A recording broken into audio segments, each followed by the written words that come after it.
Pakistani wicketkeeper batsman Mohammad রিজওয়ানের মন কাঁদছে বাংলাদেশের বন্যায় ক্ষতিগ্রস্ত মানুষের জন্য।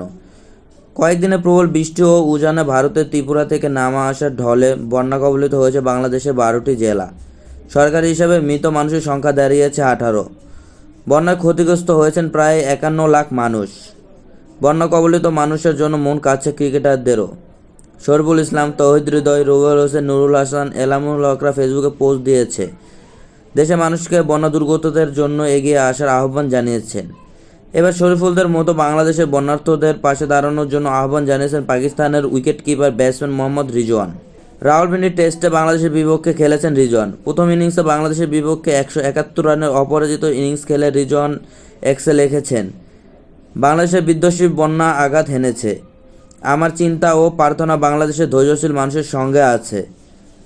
আমি এই কঠিন সময়ে আমাদের ভাই ও বোনদের পাশে দাঁড়ানোর জন্য তাদের পছন্দের দাতব্য প্রতিষ্ঠানে উদারভাবে অনুদান দেওয়ার জন্য অনুরোধ করছি। আমরা আপনাদের পাশে আছি।